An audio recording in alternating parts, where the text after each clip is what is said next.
ইরানের আকাশ প্রতিরক্ষা বাহিনীর প্রধানকে হত্যার দাবি ইসরায়েলের। ইরানের অভিজাত বাহিনী ইসলামিক রেভলিউশনারি গার্ড কোরের আইআরজিসি আকাশ প্রতিরক্ষা ব্যবস্থার প্রধান কমান্ডার আমির আলী হাজি জাহেদকে হত্যার দাবি করেছে ইসরায়েল। এক বিবৃতিতে ইসরায়েলি সেনাবাহিনী জানিয়েছেন, তাদের যুদ্ধ বিমানগুলো শুক্রবার 13 জুন ভোরে একটি ভূগর্ভস্থ সদর দপ্তরে হামলা চালিয়ে হাজি জাহেদকে আরো 2 ঊর্ধ্বতন কর্মকর্তাকে হত্যা করেছে।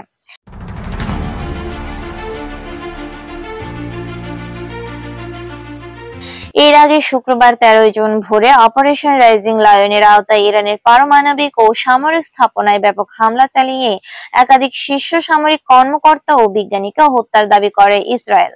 হামলায় ইরানের বিপ্লবী গার্ড বাহিনীর প্রধান হোসাইন সালামি, সশস্ত্র বাহিনীর প্রধান মোহাম্মদ বাঘেরি ও খাতাম আল আনবিয়া হেডকোয়ার্টারের প্রধান গোলাম আলী রাশিদ নিহত হন।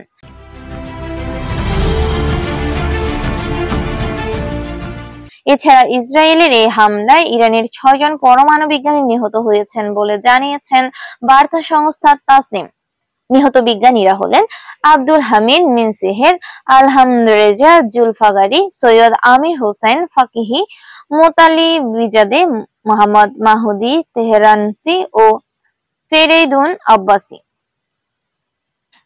তেহরানে হামলার জবাবে ইরান ও ইসরায়েলের পাল্টা হামলা চালাতে পারে এমন আশঙ্কা থেকে জেরুজালেমের সুপারিশগুলোয় দ্রুত ফুরিয়ে যাচ্ছে খাদ্য ও পানি মজুত করার জন্য মানুষ এখন এগুলো হুমড়ি খেয়ে কিনছে।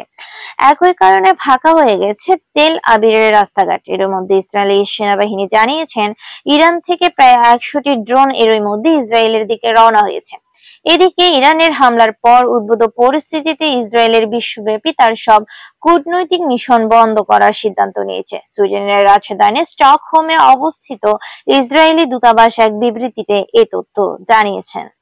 জান্নাতুল ভালিয়ের, ডেস্ক নিউজ, ডাক বাংলা টিভি।